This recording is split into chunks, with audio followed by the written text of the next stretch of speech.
changing, and not always for the better. But in one small state, one young man is making a difference, one day at a time.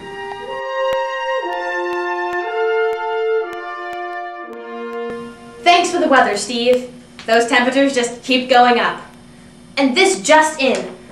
There has been another sighting of Green Man. But who is Green Man exactly, and what is his mission here in Kentucky? To find these answers, we went straight to the source. Green Man himself. Reporting live in Frankfort in front of the state capitol, I'm here with Kentucky's newest superhero, Green Man. So, Green Man, tell us, what are you trying to do here in Kentucky? Well, I just want to help people to make good decisions for the environment. Now, you believe that everyone can make a difference with the environment if they just think about it, right? Yes, like this lovely tree. This tree is fun and decorative and also green. These lights are LED lights. These lights last up to 10 times longer than normal lights. So you don't have to give up everything to be green. That's right, just make good decisions. Oh no, it's my nemesis, evil Dr. Hammer. I gotta go. He wastes so much energy. Ladies and gentlemen, we're following this story live here in Frankfort. We have just had a sighting of evil, that gas-guzzling Dr. Hummer, Green Man's arch nemesis.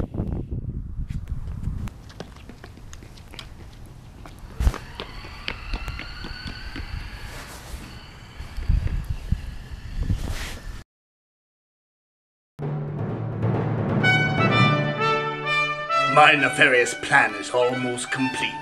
There are just a few more details to be attended to.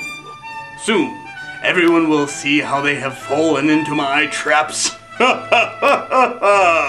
Max, go over the plan once more so that I may bask in my evil genius, will you? Okay, sir.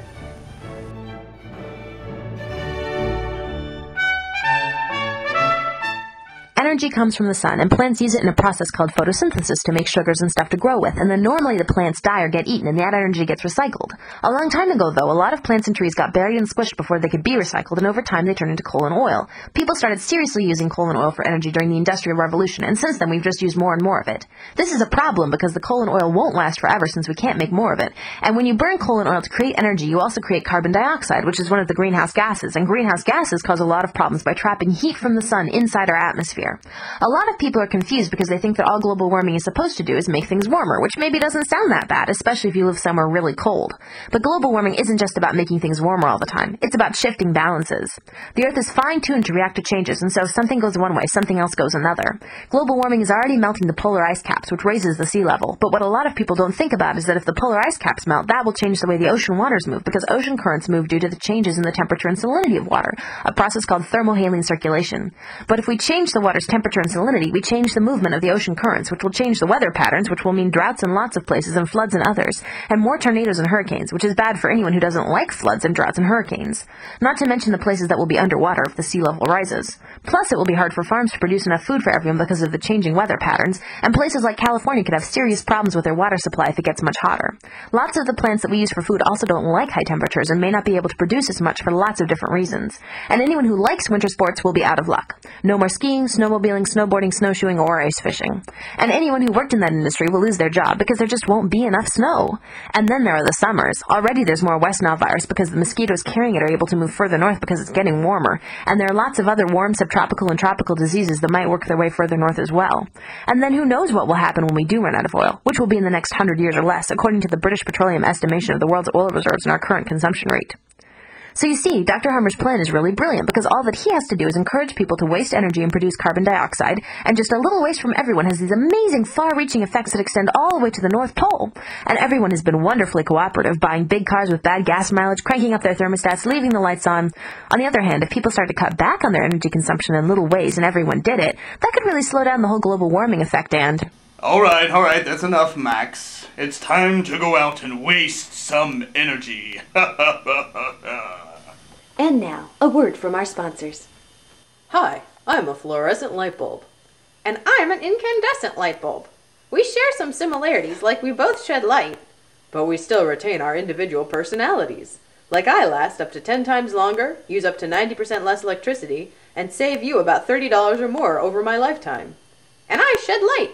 And I'm more likely to cause fires than a fluorescent. Is that supposed to be a good thing? I don't know. Well, I generate 70% less heat when I'm burning, so I'm less likely to cause fires. And I'm better for the environment.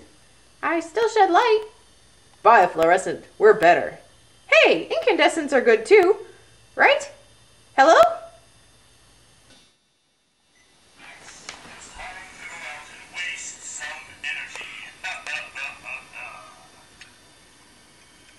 I know, I must stop that fiend. It's cold today. I think I'll turn up the thermostat. No! Here's a sweater. It'll keep you nice and warm. It'll save energy. Thank you, Green Man. That's a great idea.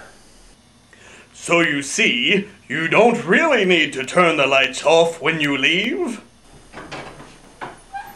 Oh, hello, who are you? Green Man, leave the lights on. This is so much energy. So if you leave the lights on, they waste energy, so if I turn them off, I would pay less for my electricity bill and I would help save the earth? Yes. Thank you for the tip, Green Man.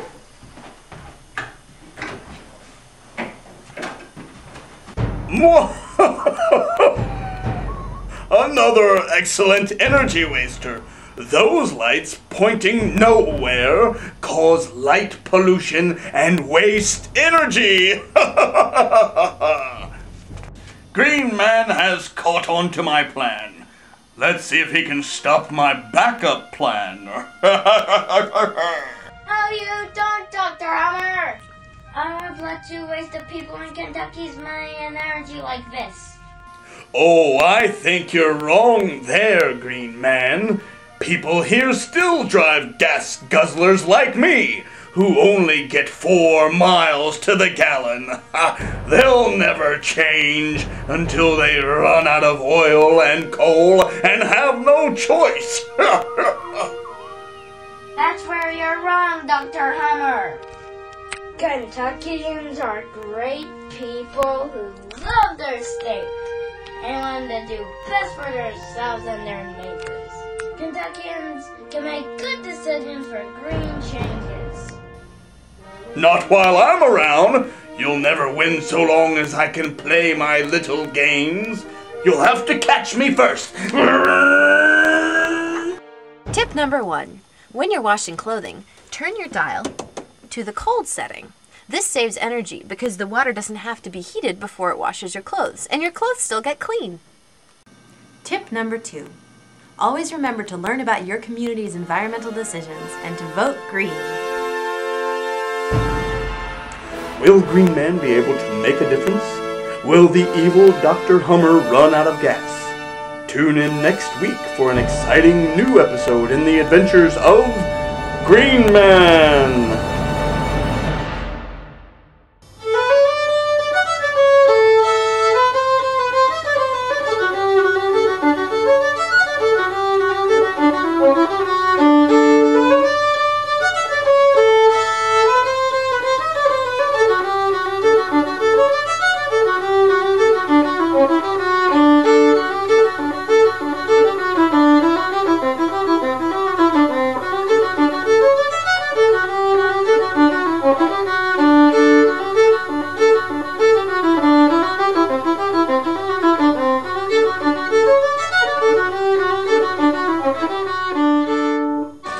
There were no light bulbs harmed in the making of this movie.